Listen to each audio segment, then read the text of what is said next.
for a long time with some spot starts here and there. And who knows? Maybe he'll develop into a starter You know somewhere. what? Like, Maybe with the right situation, you get storylines that never seem to end about Brock Purdy. yeah, so Look it's what he did possible. today. But I do think that there's something to be said about like you can tell with these guys pretty quickly, and I think that like you could tell that this guy he belongs. I mean, I think it's still a good story, and um, yeah, I just like he was fine tonight, but he also, as we said, he wasn't awful. You know why I know he belongs? Like, if you look at the list of quarterbacks that played today, not just started, but the ones who came in injury situations, like, oh, Tyson Bagent might be better than some of these guys. Like, one of the guys, Tyrod Taylor, like, not Tyrod Taylor, who am I? PJ Walker. Yep, the Both guy those guys played today. we already know he's better than PJ Walker. He beat him out. Yes. Yeah. Um, and then like that turns us to this upcoming week because here you have a situation where you're on the road again. You're facing a Saints team that just had a big win today. I know you guys are going to talk about this later this week. The Saints have a very good defense, and they have a quarterback where, guess what? If you don't pressure Derek Carr is going to look like Justin Herbert. We saw that with Jordan Love. Look what Jordan Love's done since week 1. So, it could be like next Sunday. I mean, should it look like this? Because I don't think the Saints have as many. But look, they've got Kamara. We know what he can do. So they got Chris Olave. Like, they have guys there. So if the Bears, They have play, threats. if they play a similar game, it's going to be a similar outcome. Did we get too far ahead of ourselves? Like, I thought the Bears would be more competitive today. I didn't pick them to win like somebody. Okay, I just felt like I let all the picks come in, and You gotta then stop doing that, man. I know. I actually hadn't done it yet this year, and I was like, you know what? Like, this is the time to do it because the Chargers just play these weird games, and like maybe this will be another wacky one. Like, if you're not familiar with how we do our picks, Kevin. Right. I compile them and put them in the Yes. mailbag. I get from Jahns, from John Greenberg, from Dan Pompei, and the opposing beat writer this week, Daniel Popper, does a very nice job covering the Chargers. Everybody picked the Chargers. And look, there have been other times this year that everyone's picked one side, and I've stayed on that side as well. And I was like, you know what? Why not? Let's get a little crazy. Yeah, I was 4-0 picking games to start the year, and I'm 0-4 since.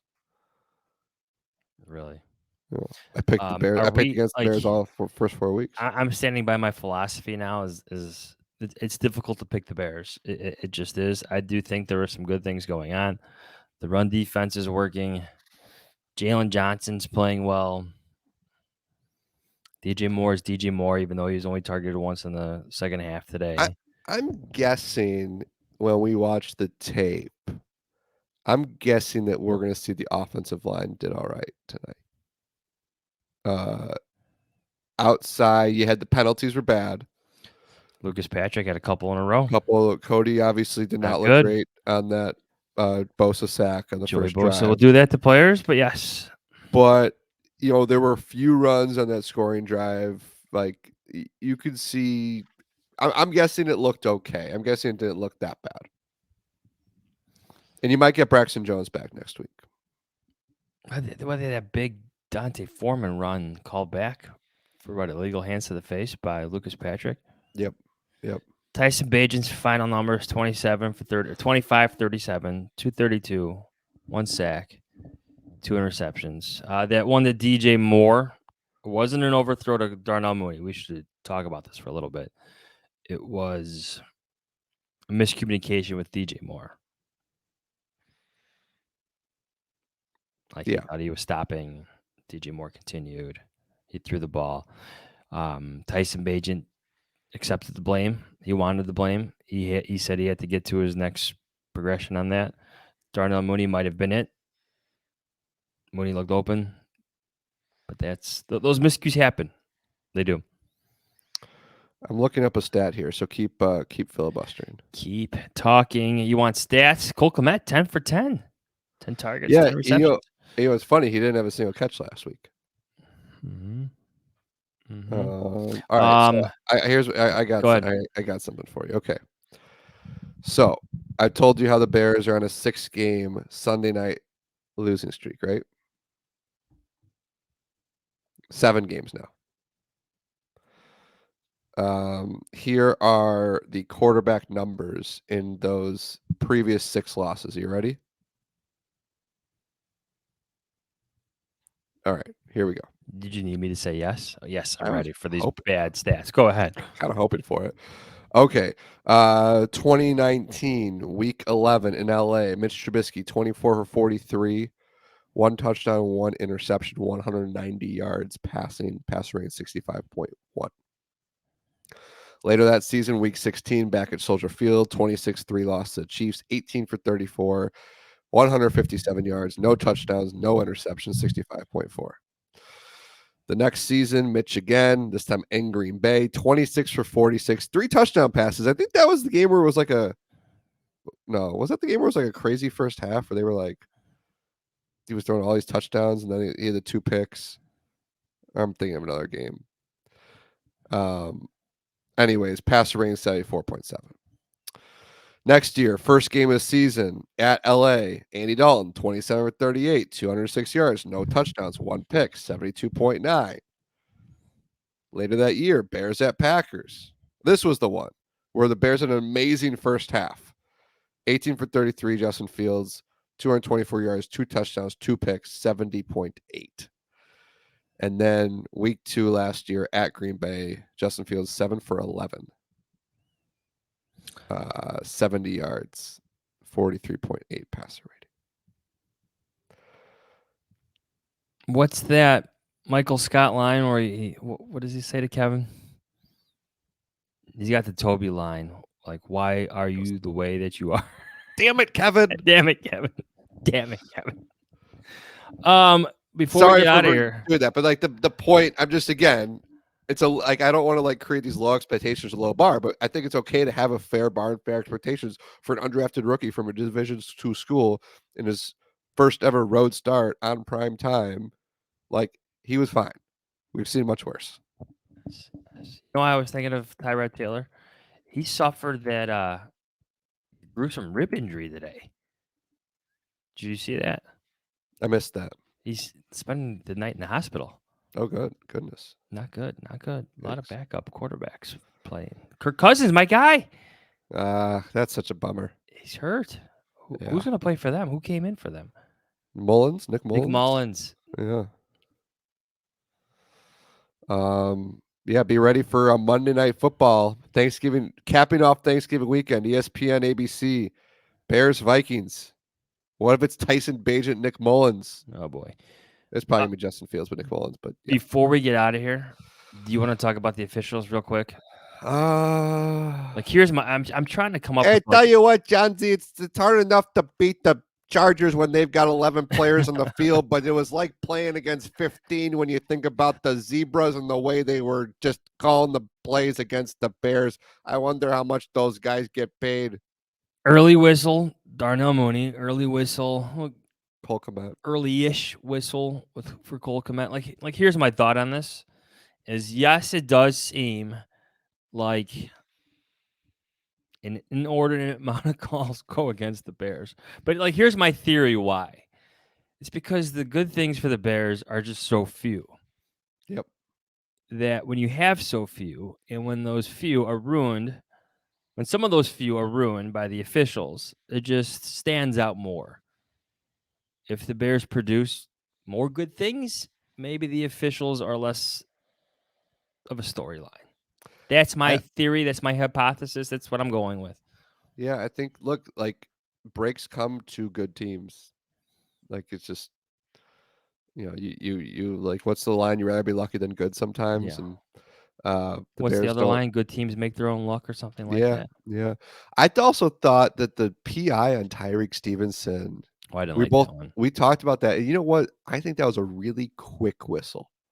That was like the refs knew the way Tyreek Stevenson plays, saw contact, and just immediately threw the flag. And if you watch the replay, I thought it was like hand fighting on both sides. Yeah. I thought he played it pretty well. Played it tough, played it physical. Don't get me wrong.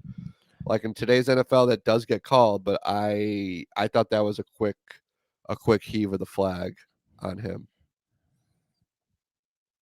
Didn't work in their favor tonight, the officiating. But I feel like that's a frequent storyline when the Bears have a whole list of other problems that come out in the game. Should we go to bed? Hey, Bears second half defense held the Chargers 6 points. Yeah, it's fine. Kevin, thank you for filling in for Adam Hoge. I don't know what he did tonight.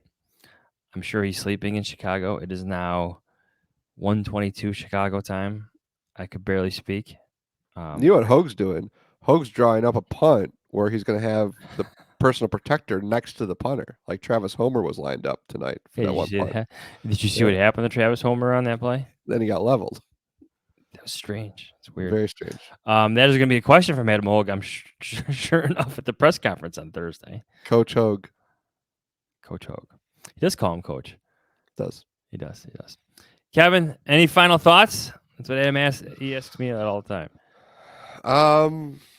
Bears are 2-6. Panthers got their first win of the season, right? I think the Cardinals have that first spot right now. Yeah. I think couple of good weeks. I think people you want to go spend your week doing some draft talk, draft watch. You just threw on a thick Chicago accent there for like no reason. It's late. It is late. All right. Read our stuff on theathletic.com. He's got his stuff. You got a column on basically everything. I went after the pass rush or lack thereof. Kevin, I asked a question. What was my question? Like, is it, if something doesn't exist, is it really bad? Yes, it is. Okay, gotcha. All right. That's it. Talk to you guys on Tuesday. See ya.